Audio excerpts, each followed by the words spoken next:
Hi guys, நம்ம தமிழ் மீறி சின்ன அட்வர்ஷிப் பண்ணல எபிசோட் 336 தான் பார்க்க போகிறோம். வீடியோக்குள்ள பார்த்து வீடியோக்கு லைக் கொடுத்துருங்க, இப்போ பண்ணிடுங்க. வாங்க வீடியோக்குள்ள போயிடலாம்.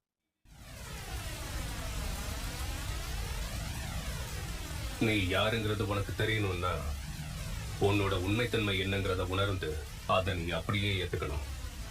தன்னைத்தானே ஆராய்ஞ்சு தான் யாருங்கிறத உணராதவங்க கண்டிப்பா தோத்துருவாங்க. நானும் அப்படித்தான் தோத்தேன்.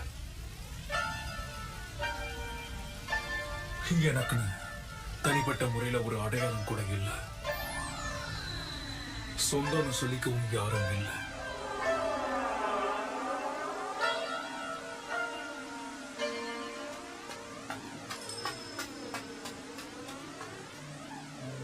கபூத்து, அங்க எல்லாம் ஓகே தானே?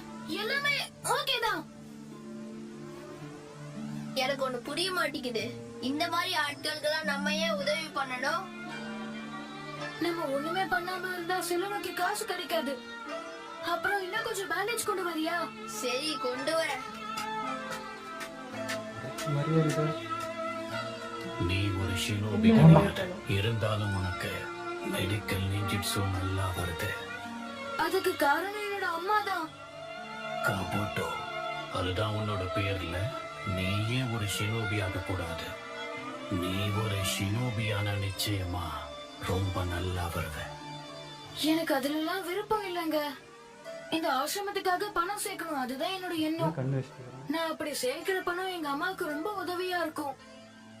எனக்காக அவங்க நிறைய பண்ணிருக்காங்க. ஆனா இப்ப வரைக்கும் அவங்களுக்கு ஒரு கண்ணாடி மட்டும்தான் வாங்கி கொடுத்திருக்கேன்.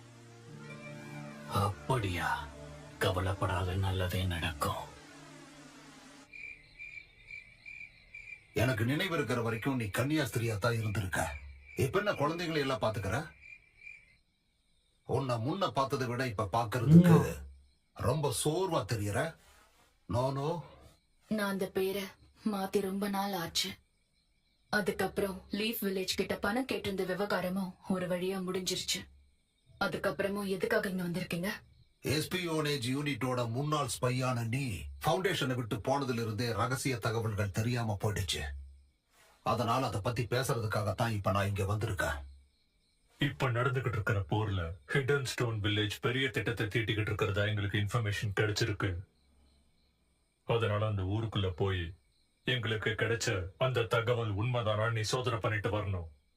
ஒருவேளை அந்த தகவல் உண்மையா இருந்துச்சுன்னா அது யாரு பண்ண போறாங்க, எப்ப பண்ண போறாங்க, எங்க பண்ண போறாங்கன்னு தகவல்களை திரட்டணும்.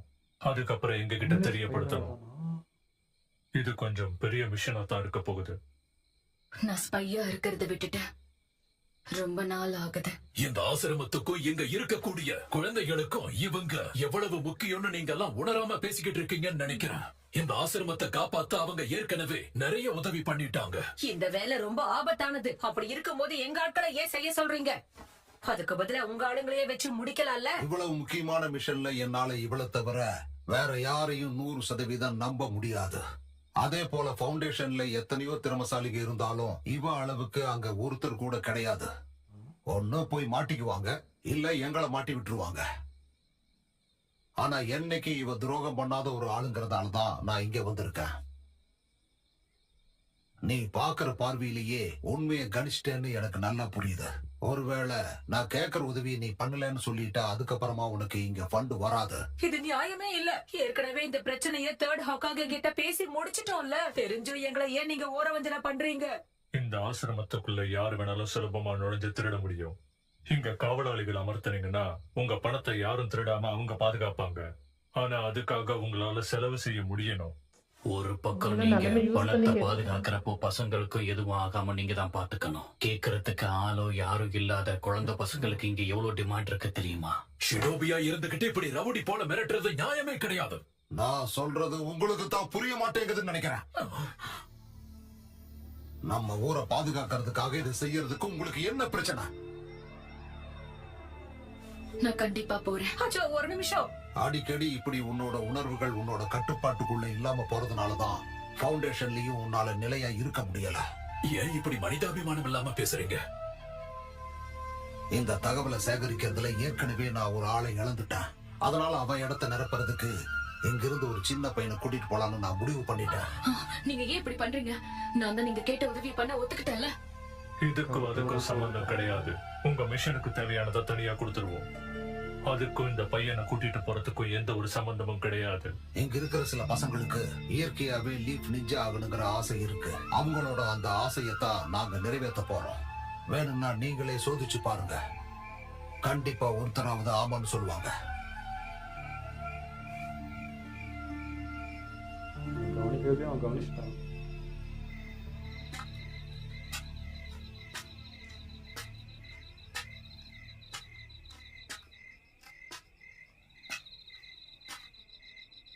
கபூட்டோ, ஏன் இப்படி? நான் ஒரு நிஞ்சா ஆகுறது மூலமா என்னோட மெடிக்கல் நிஞ்சுச்சுவ நல்லா கத்துப்பேன். 3 வருஷம் எங்களோட இருந்துட்டு போறது நியாயமே இல்ல. ஒழுங்கா எங்களோட வந்துரு. நீங்க எல்லாருமே ரூல்ஸ மறந்துட்டீங்கன்னு நான் நினைக்கிறேன். தூங்குற நேரம் வேற வந்துருச்சு. எல்லாரும் போங்க. பாடிகார்டு ஒரு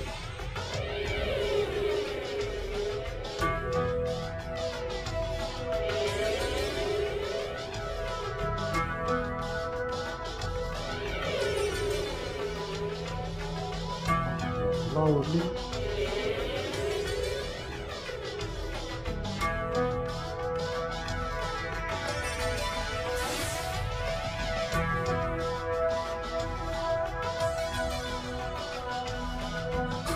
தப்பிக்க முடியாது. என்ன சுத்தி வச்சுட்டாங்க.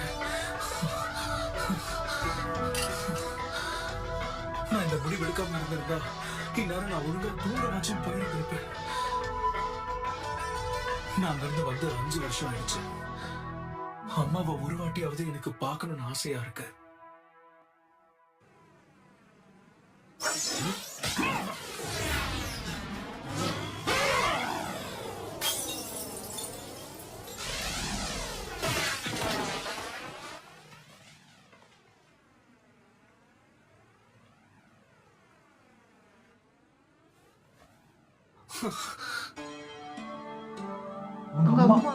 அம்மா இல்ல, நீங்க எப்படிமா இங்க வந்தீங்க?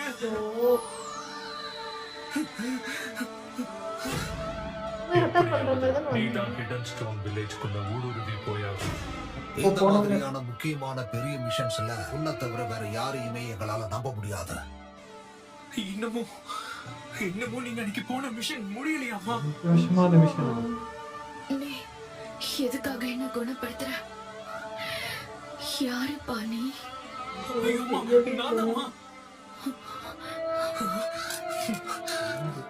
நான் கபூட்டோ. நீங்க கவலைப்படாதீங்க, நான் உங்களை காப்பாத்திடுறேன்.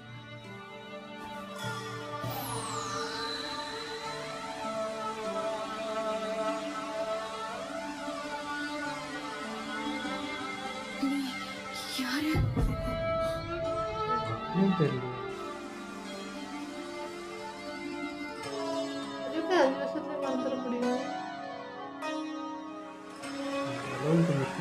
போயிட்டாங்க, வளர்ந்துட்டாங்க. இந்த பக்கம் அடடா, நானிகாஷியை கொண்டுட்டு இருக்காங்க போல இருக்கு.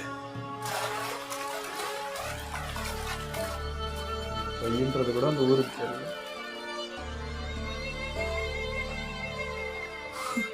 ஏன் அம்மாவுக்கு என்ன அடையாளம் தெரியல? ஏன் எதனால அவங்களுக்கு என்ன ஞாபகம் இல்ல? என்ன ஆச்சு அவங்களுக்கு? அவங்களுக்கு என்ன ஞாபகம் இல்லைன்னா அப்ப நான் யாரு? அம்மா கிட்ட இருந்து எனக்கு கிடைச்ச பொருட்கள் எல்லாம் என்ன ஆச்சு? எனக்கு பேரு வச்சு என்ன வளர்த்தது மட்டும் இல்லாம எனக்கு இந்த கண்ணாடியை அவங்க தான் கொடுத்தாங்க. யாரும் தெரியாம உண்மையிலேயே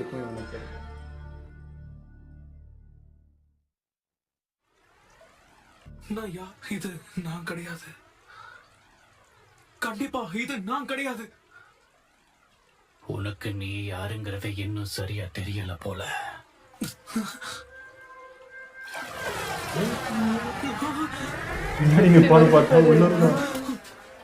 இப்போதான் நீ ஒரு நல்ல ஷினோபியா இருக்க. எனக்கு ஒண்ணு நல்லாவே ஞாபகம் இருக்கு, காபூட்டோ. நீங்க வந்து நோனோ மட்டும் உன்னை பார்த்துக்கல. இத்தனை வருஷமா நானும் உன்னை பார்த்துக்கிட்டு தான் இருந்தேன். நீ இப்போ என் கூட கிளம்பி வா. உனக்கு என்னென்ன கேள்வி இருக்கோ அது எல்லாத்துக்கும் நான் பதில் சொல்றேன். நீங்க பதில் சொல்றீங்களா? எனக்கு புரியல. சின்ன வயசுல இருந்தே உன்னை வளர்த்த உன் அம்மாவுக்கு எதனால உன்னை அடையாளம் தெரியாம போயிருச்சுன்னு நான் சொல்றேன். உனக்கு அதுக்கான பதில் தெரியணும் தானே?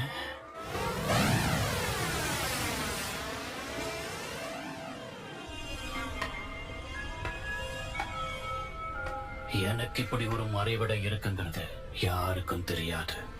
அதாவது என்ன தவிர இங்க வந்திருக்க ஒரே ஒரு ஆள் மட்டும்தான், அது நீதான். என்னை எதுக்காக இங்க கூட்டிட்டு வந்தீங்க? நீங்க என்ன பண்ண போறீங்க?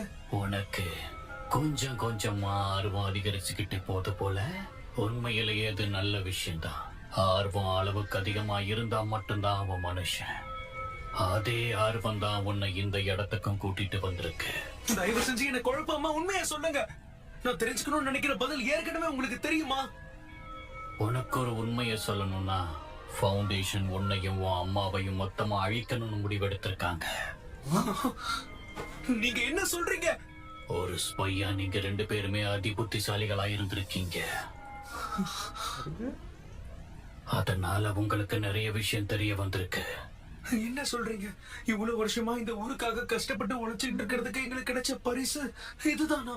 ஒரு சில சமயங்கள்ல ரொம்ப சக்தி வாய்ந்த ஜூட்ஸுவை விட கிடைக்கிற தகவல்களோட சக்தி ரொம்ப அதிகம். ஃபவுண்டேஷன் உள்ள எல்லாருக்கும் நீ ரொம்ப ஆபத்தானவனா தெரிய ஆரம்பிச்சுட்ட. அதனால உங்க 2 பேரோட முடிவும் எப்படி இருக்கணும்னு அப்பவே தீர்மானிச்சுட்டாங்க. அதனாலதான் நீ அவங்களையும் அவங்க உன்னையும் கொல்ல வரதுக்கான சூழ்நிலை உருவாச்சு. நீ ஆசிரமத்திலிருந்து வந்த உடனேயே டான்சோவோ அம்மா கிட்ட எதுக்காக உன்னை வெளியே கூட்டிட்டு போறங்கிற உண்மையை சொல்லிட்டாரு. அதாவது ஆசிரமத்துக்கு இன்னும் பணம் கொடுக்கறதுக்காக தான் உன்னை கூட்டிட்டு போறாங்க. ஆனா அங்கிருந்து எப்படியாவது உன்னை காப்பாத்தணுங்கிறது தான் அம்மாவோட ஆசை. உன் அம்மா ஆசைப்பட்ட மாதிரியே உன்னை விடுவிக்கிறதுக்கு டான்சோ அவங்களுக்கு ஒரு கட்டளை இட்டான். அதாவது அவ சொல்ற ஒருத்தனை கொல்றதுங்கிறது தான் அந்த கட்டளை. எதிர்பாராத விதமா உன் அம்மா கிட்ட அவன் கொல்ல சொல்லி உத்தரவிட்டதே உன்னைத்தான் கபுட்டோ. அப்படி அந்த டான்சோ என்ன உண்மையிலேயே கொல்லணும்னு நினைச்சிருந்தா கூட அது நான் தாங்கிறது என்னோட அம்மாவுக்கு தெரிஞ்சிருக்குமே. நான் தான் அப்பவே சொன்னேனே, உங்க 2 பேரையும் உங்க கையாலேயே கொல்லணுங்கிறது தான் ஃபவுண்டேஷனோட முடிவு. சிம்பிளா உங்க 2 பேரையும் ஏமாத்திருக்காங்க. ஏமாத்திட்டாங்களா? நீயும் சரி உன் அம்மாவும் சரி என்னைக்குமே சந்திச்சுக்க கூடாதுன்னு தான் உங்களை வெவ்வேறு இடத்துக்கு ஸ்பையா அனுப்பி வச்சாங்க. அதே நேரத்துல உங்க அம்மாவுக்கு உனக்கு ஒண்ணு இல்லைன்னு தகவல் அனுப்புனாங்க. அவங்களால கண்டுபிடிக்க முடியாத அளவுக்கு வேற ஒருத்தரோட படத்தை சித்தரிச்சு அனுப்பி வச்சாங்க. ஒரு கட்டத்துக்கு மேல அந்த படத்துல இருந்த அவன் தான் கபூட்டோன்னு நீ வேற யாருன்னு உங்க அம்மா நம்பிட்டா. இதுதான் கிராஜுவல் பிரெயின் வாஷிங். ஃபவுண்டேஷன் இதை நிறைய பேருக்கு பண்ணிருக்காங்க. இதுதான் நீன்னு சொல்லி அனுப்பி வைக்கப்பட்ட படம். அதனாலதான் நோனோ நீதான் கபூட்டோங்கிறத உணராம உன்னையே கொல்லணும்னு முயற்சி பண்ணா. உன்னால இந்த ஊருக்கு ஆபத்து இருக்குன்னு ஃபவுண்டேஷன் உணர வச்சுட்டாங்க. சண்டையோட முடிவுல யார் உயிரோட இருக்காங்களோ அவங்கள கொல்ல சொல்லி ஃபவுண்டேஷன் உங்களை இங்க அனுப்புனாங்க. நான் சொன்னது சரிதானே? நான் எத்தனையோ பேரை பார்த்திருக்கேன். உன்ன மாதிரி ஒரு புத்திசாலிய பார்த்ததே இல்லை.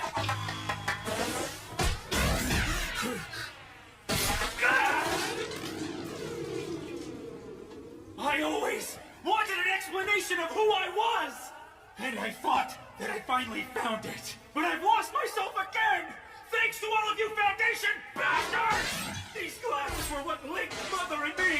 The name she bestowed on me was Mom! And mine alone! Mother was supposed to be the parent who didn't forget me! No matter what! But everything's wrong! Then who in the world am I?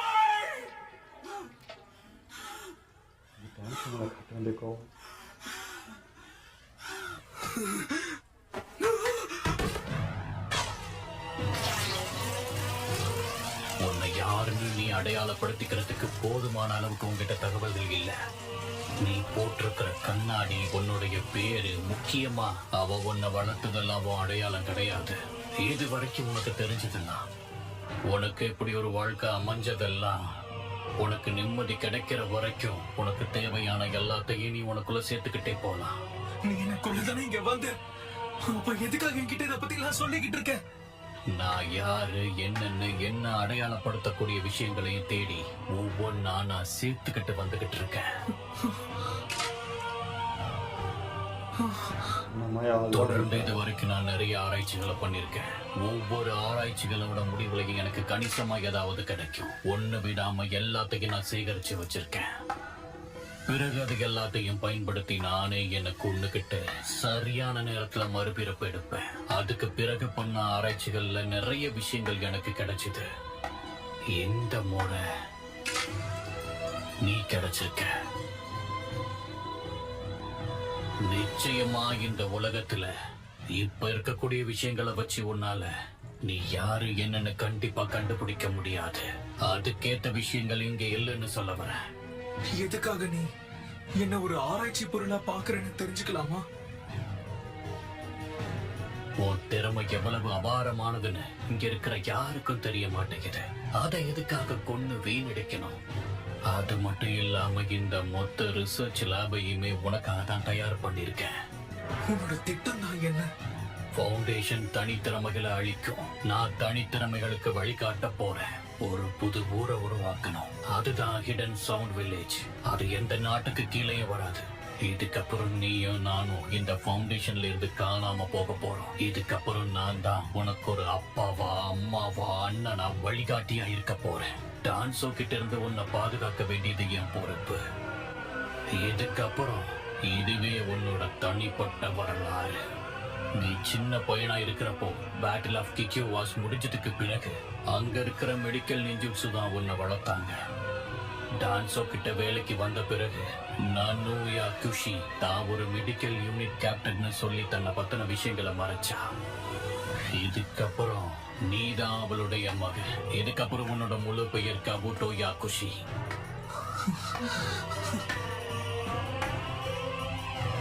என்னோட பேர் ஒரோச்சி மாறு. இன்னும் உன்னோட முழு அடையாளத்தை தெரிஞ்சுக்கணும்னா வா, வந்து என் கூட மொத்தமா சேர்ந்து. கடவுளே பார்க்குறேன்.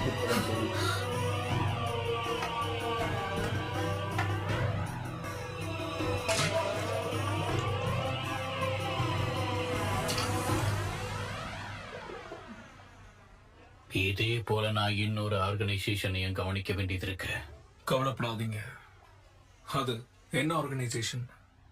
ஆகாட்ஸ்கி.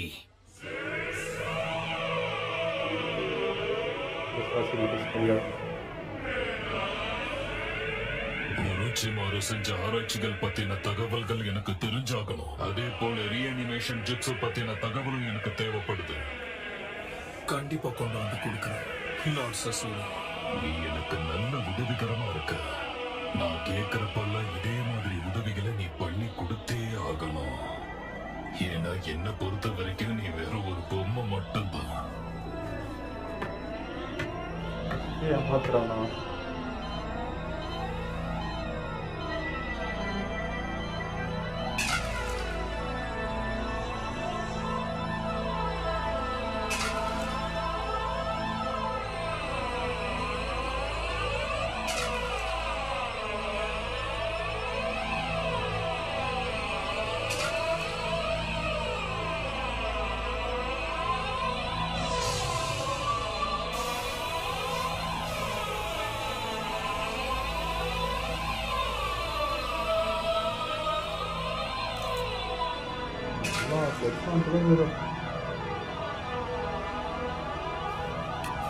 ஒருவேளை இப்போ வரைக்கும் நான் உங்களுக்கு கொடுத்ததெல்லாம் உங்களுக்கு பத்தலைங்க.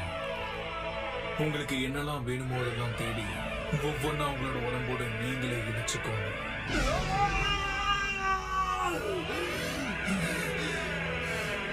இது பத்தாது, நிச்சயமா இது பத்தாது.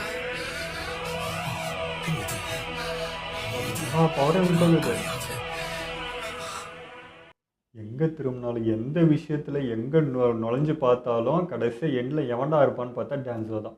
எத்தனை பேர் வாழ்க்கையோட தான் விளையாடி வச்சுக்கிற அப்படின்ற மாதிரி இது லீஃப் வில்லேஜுன்ற அதை ஒன்றை பாதுகாக்கிறேன் அப்படின்ற பேரில் எல்லா இடத்துலையும் விளையாடி வச்சுக்குது.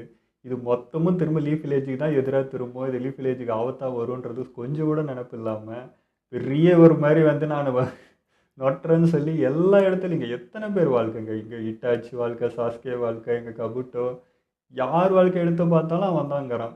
அதை யூஸ் பண்ணிக்கிறது கரெக்டாக உரைச்சிமாறுன்னு வந்தாலும். இப்போ உரைச்சிமாறு நம்மளுக்கு பார்க்கறதுக்கு வந்து பா ஒரு ஒரு ஒருத்தனை காப்பாற்றிக்கிற கடவுள்ரா நீன்ற மாதிரி தோணும். ஆனால் உள்ளர்த்தமாக எடுத்து பார்த்தா இதை அவன் யூஸ் பண்ணிக்கிறான். கரெக்டாக அந்த வெறுப்பு லீஃப் வில்லேஜ் மேலே, அந்த ஃபவுண்டேஷன் மேலே வெறுப்பு இருக்குது.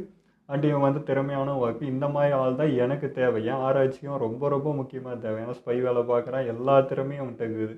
இவனை வச்சு இல்லாமல் யூஸ் பண்ணிக்கலான்ட்டு அந்த வெறுப்பு இது எடுத்து வந்து கலந்து இவனமாக காப்பாற்றின மாதிரி காப்பாற்றி யூஸ் பண்ணிக்கிட்டு அவங்க வேற ஞாபகம் வராங்க. அதுவும் இதே மாதிரி தான், சின்ன வயசில் இருந்தான், அது வேற கதை தான். பட் இதை பார்க்கறதுக்கு அதே மாதிரி தான் இருந்தது. ஒரு உடஞ்சி போய் அப்படி நிற்கிறப்போ ஒருத்தன் வந்து அந்த இடத்துல வந்து பாதுகாக்கிறப்போ எப்படி தெரியும், அவன் தான் நம்மளுக்கு கடவுள் மாதிரி தெரியும். அதே மாதிரி தான் கவுட்டை ஏன்டா இப்படி இருக்கான், ஏன் இந்த லார்டுக்கு வந்து அவ்வளோ உண்மையாக இருக்கான்னா அந்த அளவுக்கு தான் அவன் குவாலிட்டியே அதுதான். ஸோ லீஃப் வில்லேஜுக்கு எவ்வளோ உண்மையாக இருந்து எவ்வளோ வேலை பார்த்துருக்கான், அவ்வளோ உண்மையாக இருந்தவனை சட்டுன்னு வந்து இவன் நம்மளுக்கு எதிராக எல்லா இன்ஃபர்மேஷனும் வச்சுன்னுக்கிறான், அவனை வச்சே போத்தோம்னோன்னு அவங்க அம்மாவே அதுக்கு எதிராக உருவாக்கி வச்சு பண்ணதெல்லாம் எவ்வளோ பெரிய வேலைங்க அது.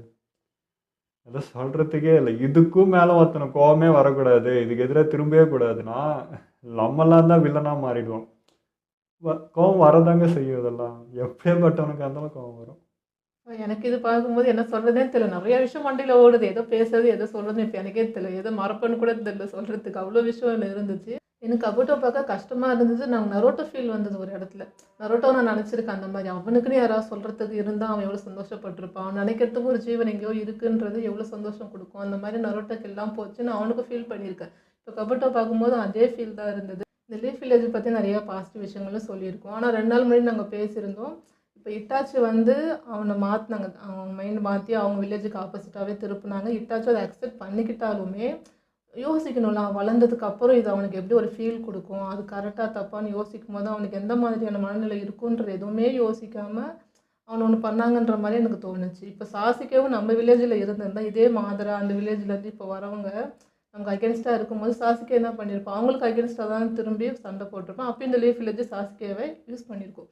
ஆனால் அந்த வில்லேஜை பற்றியோ அவன் சார்ந்த எந்த விஷயத்தையும் சொல்லாமல் மறைச்சி அதே விஷயத்தை தான் பண்ணியிருக்கோம். அதெல்லாம் யோசிக்கும் போது சாசிக்கேவும் நினச்சாலும் என்னதான் லீஃப் வில்லேஜ் நல்லது பண்ணுற மாதிரி இருந்தாலும் அவங்க தேவைப்படும் போது கண்டிப்பாக சாசிக்கேவையும் இட்டாச்சி மாதிரி தான் யூஸ் பண்ணியிருப்பாங்க அப்படிங்கிறது தோணுச்சு. இந்த இடத்துல நம்ம அடிக்கடி நம்ம தேட வைக்க தாத்தா மேலே வந்து கோவப்படுவோம். ஏன் கோவப்படுவோம்னா இந்த டான்ஸோன்றவனை இவ்வளோ ஆட விட்டு வேடிக்கை பார்த்தது தான் அவ்வளோ கோவம். இப்போ நருட்டோ விஷயத்தில் இதெல்லாம் இருந்தது கூட கரெக்டு தான், ஏன்னா அவனுடைய சேஃப்டி இதெல்லாம் ஓகேங்க, மிச்ச விஷயத்தெல்லாம் ஓகே. பட் இதில் வந்து டான்ஸோ தான் வந்து தேட வைக்க மிஞ்சி நிறைய செஞ்சு வச்சுக்கிறான். அவர் இருந்த பீரியடில் இவன் ஆடாத ஆட்டம் இல்லை, எத்தனை ப்ராப்ளம்ஸை க்ரியேட் பண்ணி வச்சுக்கிறான், எத்தனை பேர் லைஃப்பில் விளையாடி வச்சுக்கிறான். இவ்வளோத்தையும் ஒருத்தர் வந்து எப்படியா இருந்தாலும் அசோகோசெல்லாம் காதில் போயிருக்கு, ஏதாவது ஒன்று பண்ணியிருக்கணும். பாட்டி இப்போது இவன் உரைச்சி மாறு இவங்கெல்லாம் வந்து அதை தான் வந்து அவர்கிட்ட கன்வே பண்ண ட்ரை பண்ணிகிட்டே இருந்தாங்க. பட் அதெல்லாம் விட்டுட்டு அவர் வந்து வேற ஒரு விஷயத்தில் வேற ஒரு இதுலேயே இருந்தார். இவனும் பின்னாடி இருந்தால் ஆடிட்டே இருந்தான். இவ்வளோத்தையும் பண்ணி வச்சுட்டு வந்து எதுவுமே பண்ணாமல் இருந்தது தான் வந்து பயங்கர கோவம். இட்டாச்சியை கூட தடுக்கிறதுல அவ்வளோ யோசிச்சு பண்ணுறதுல அங்கே முடிஞ்சே போச்சு. ஸோ ரொம்ப டிலே. சரி வயசு எல்லாத்துக்கும் பொறுமையாக இருப்பார், அது ஓகே. பட் இவன் இவ்வளோ பண்ணியுமே இவன் எப்படி வச்சாங்க? லீஃப் வில்லேஜுக்கு உண்மையாக இருக்கான், லீஃப் வில்லேஜுக்கு தான் இவன் பண்ணுறான்னாலும் பண்ணுறதுலாம் தப்பாச்சு. இதெல்லாம் நமக்கு எதிர்வினையாக திரும்ப வரும். இவன் இப்போ செஞ்சது எல்லாமே பார்த்தீங்கன்னா லீஃப் வில்லேஜ் செஞ்சுக்கிற இது மொத்தமே பின்னாடி நம்மளுக்கு ஆப்பாக வருமே. நீ நல்லதுன்னு பண்ண எல்லாமே கெட்டது தான்டா, லீஃப் வில்லேஜ் அழிகிறதுக்கான வேலை தான் நீ பண்ணிட்டு போய்க்கிறேன்றது தான் உண்மை. அது எப்படி தோணாமல் போச்சுன்றது தான் எனக்கு புரியலைங்க. இது இப்போது இட்டாச்சி நம்ம பார்க்குறப்ப எப்படி வலிக்குதோ அதே மாதிரி தான் இப்போ கப்டோ பார்க்குறப்ப அப்படி தான் இருக்குது. அவனுடைய லாயலிட்டியை யூஸ் பண்ணிக்கிறீங்க, அவன் எவ்வளோ உண்மையாக இருக்கிறானோ அதை யூஸ் பண்ணிக்கிறீங்க. யூஸ் பண்ணிட்டு திரும்ப வந்து அதே வச்சு அவனை அடிக்கிறதுன்றது எப்படி இருக்கும்? இதே தான் அவனுக்கு நடந்துச்சு. இப்போ சாஸ்கே இருந்தாலும் இவங்க சொல்கிறோமே அதுதான் நடந்திருக்கும். அவனோட லாயல்ட்டின்னு யூஸ் பண்ணிட்டு திரும்ப அவனையும் வச்சு செஞ்சுருப்பேன், கண்டிப்பாக அவன் தான் நடந்திருக்கும். அவன் கையாலே அவனை போத்தானது வந்து இப்போ நினச்சி பார்க்குறப்போ வேறு லெவல்டா. சாஸ்கே மேலே அந்த ஒரு விஷயத்தில் தான் வந்து இதாண்டா கரெக்ட், நீ பண்ணதுலேயே ஒரு கரெக்டான ஒரு விஷயம்னா நீ வந்து டான்ஸ் பண்ணது அப்படின்ற மாதிரி தான் இருக்கு. கபுட்டோ வந்து சின்ன வயசில் அப்படி இருந்த பயப்பில்லை. இன்னைக்கு வந்து என்ன சொல்கிறது, அந்த பொய்யா வாயை திறந்த பொய் பேசுறது, இப்படி என்ன சொல்கிறது, ஒரு கொடூரமாக யோசிக்கிற மைண்டெல்லாம் கபுட்டோக்கு இப்போ இருக்கிறத பார்த்தா கஷ்டமாக இருந்தது. அப்படி இருந்த பையன் இப்படி மாறி இருக்கானா அப்படி. இல்லை நம்ம ஆரம்பத்திலே கவிட்டை பார்த்தா அவனை புரிஞ்சிக்கவே முடியாது. கவிட்டை யாருடா நீ என்னதான்டா யோசிக்கிற, அவன் ஃபஸ்ட்டு அந்த எக்ஸாம் ஹாலுக்குள்ளே வந்ததுலேருந்தே பார்த்தா அவன் மேலே என்னன்னே அவனை புரிஞ்சிக்க முடியாது இன்னி வரைக்குமே. இப்போ இந்த சீன் பார்க்குற வரைக்குமே அப்போ அவ்வளோ டேலண்டடான ஆளுன்னு தான் அர்த்தம். உரிச்சிமாரு கூட இருந்து எங்கள் அக்கா சீக்கிரம் இருக்கும்போது நம்மளே டவுட் பண்ணிப்போம் யார் பக்கம் தான் நிற்கிறான், உரிச்சிக்கு எதிராக திரும்பவானோ அப்படின்ற கண்ணோட்டத்திலே தான் பார்த்துன்னு வந்தோம். ஸோ ஆனால் கடைசி வரைக்கும் யாருக்கு உண்மையாக இருக்குன்னா அவங்க தான். ஃபஸ்ட்டு லீஃப் வில்லேஜுக்கு உண்மையாக இருந்ததான் இவ்வளோ செஞ்சுக்கிறேன். கடைசியில் உரிச்சிமாருக்கு எவ்வளோக்கு எவ்வளோ உண்மையாக இருந்து செஞ்சானோ அதான் இப்போ வரைக்கும் பண்ணிகிட்ருக்கேன். ஸோ இவ்வளோ டேலண்டானவனை மிஸ் பண்ணிட்டாங்கன்னு தான் சொல்லணும் லீஃப் வில்லேஜ். அதை ஒருத்தன் விளையாட்டான், அதுதான் நடக்குது. இதை பார்க்குறப்போ ரியாலிட்டி மாதிரி தான். 2 அரசியல்வாதிகளோ 2 இதுவும் யார் வந்து அடிச்சுக்கிட்டாலோ பிடிச்சிக்கிட்டாலோ அவங்களுக்குள்ளே என்ன நடந்தாலும் கடைசியில் பாதிக்கப்படுறது யாருன்னா மக்கள் அப்படின்னு சொல்லுவோம் பாருங்கள். அதே விஷயம் தான் இங்கே நடக்குது.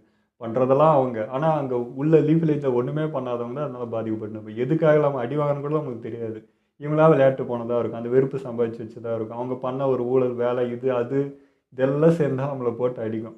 ஆனால் பண்ணது அவங்களா தான் இருக்கும். இப்போ கூட பார்த்திங்கன்னா நேற்று கூட நியூஸ் பார்க்குறோம், இந்த மலையை கொடை இது அது இதுன்ட்டு பண்ணிவிட்டு நாளைக்கு எந்த ஒரு என்ன சொல்கிறது இயற்கை எந்த சீற்றம் வந்தாலும் பாதிக்கப்பட போது யார் மக்கள். அதை பண்ணவங்கள யாரும் வெளிநாட்டுக்கு போய் செட்டில் ஆகிடுவான், அவன் போய் சேஃபாக அவன் பாட்டுக்கு வந்துடுவான். ஆனால் பாதிக்கப்படுறது மக்கள் அப்படின்ற மாதிரி தாங்க. இதே மாதிரி தான் இவங்களும் பண்ணி வச்சுக்கிறாங்க. எல்லா ஊர்லேயும் எல்லா இதுலேயும் எந்த காலத்துலேருந்து இந்த காலத்து வரைக்கும் இந்த ப்ராப்ளம் மட்டும் இல்லைங்க, எல்லா ப்ராப்ளத்துக்கும் இந்த மாதிரி ஒரு ஆள் இருப்பான். எதையாவது ஒரு குட்டை குழப்பிட்டு எல்லாத்தையும் செஞ்சுட்டு மக்கள் உட்காந்து அடி வாங்கினு இருக்கும். அதே மாதிரி தான் நடக்குது. எனக்கு ஆனால் சாஸ்கே பண்ணதில் ஒரு விஷயம் என்னென்னா கொஞ்சம் அவசரப்பட்டானோ டான்ஸோ விஷயத்துலன்ற மாதிரி இது. அவனை கொன்னதில் வந்து வருத்தம் இல்லை, ஆனால் வந்து கொல்லாமல் வச்சுருந்துருக்கலாமோ. ஏன்னா இந்த பனிஷ்மெண்ட் வந்து எனக்கு பத்தலை சொல்லப்போனால். நீ வந்து அவனை காப்பாற்றி விட்ட அப்படின்ற மாதிரி இது. ஏன்னா இது மொத்தத்துக்கும் காரணம் வந்து இத்தனை பேர் லைஃப்பில் விளையாடி இருக்கான். பட் கேள்வி கேட்டு அவனை பண்ண வேண்டிய இடத்துல அவன் இல்லை. சப்போஸ் இப்போ அவன் இருந்திருந்தா அவனை கொல்லாமல் எங்கன்னா அரெஸ்ட் பண்ணி வச்சுருந்தா அப்படின்னா இப்போ அவன் நினச்சதுக்கு எல்லாமே மாற்றாக நடக்குது. அவன் இந்த லீஃப் இப்போ மொத்த ஊரும் ஒன்று கூடி இருக்குது, இதுவே அவனுக்கு ஒரு செருப்படி. இதெல்லாம் தான் அவன் போட்டு உடைக்க ட்ரை பண்ணது லீஃப் வில்லேஜ் தான் அப்படின்னு இருந்தார். அது இல்லை, மொத்தமாக எல்லாமே ஒன்று சேர்ந்தா தாண்டா நம்ம ஒன்றா இருந்து தான் காப்பாற்ற முடியுன்றது ஒன்று. அண்டு வந்து மாதரா அவன் இறங்கியிருக்கான்றது அவனுக்கு தெரியணுன்றது ரொம்ப ஆர்வமாக இருந்தேன். ஏன்னா அவனை வச்சு தான் விளையாடி இருக்கிறது பண்ணியிருக்குதுன்றப்போ மாதராவே வந்து இறங்கியிருக்கான்றப்போ இந்த விஷயம் இப்போ வந்து ரீஅனிமேஷன் பண்ணி இப்போ வந்து இறங்கியிருக்கான்றப்போ இவங்கெல்லாம் பார்த்துருக்கணும். அது ரியாக்ஷன்லாம் மிஸ் ஆகிடுச்சு. அந்த பயத்துலேயே அவன் பாதி செத்துருப்பான், அதுவும் போச்சு. அதெல்லாம் மிஸ் பண்ணுறேன். அந்த பனிஷ்மெண்ட் வந்து ஒருத்தனை கொல்லதுன்றது வந்து பனிஷ்மெண்ட்டே இல்லை, அவனை காப்பாற்றி விடுற மாதிரி அவன் செஞ்சது எல்லாத்துலேயும் அவன் இருந்து வருத்தப்பட்டு அதுக்கு நொந்து இருக்கணும், அது கில்ட்டி ஃபீல் ஆகிருக்கணும், ஏதாவது ஒன்று அவன் பட்டிருக்கணும். அது எதுவுமே இல்லாமல் வந்து சீக்கிரமாக போயிட்டான் அப்படின்ற மாதிரி இருக்குது. ஸோ இப்போ அவன் இல்லாததுக்கு மொத்தமே பாருங்கள், யார் யாரோ அவன் பண்ண வேலைக்கு யார் யாரோ பர்சன் இருப்பாங்க. அந்த வெறுப்பு எந்தெந்த பக்கமாக திரும்புது. ஓகே, இதெல்லாம் வீடியோ முடிச்சுப்போம். மறக்காம ஷேர் பண்ணுங்கள், மறக்காமல் சப்ஸ்கிரைப் பண்ணிடுங்க.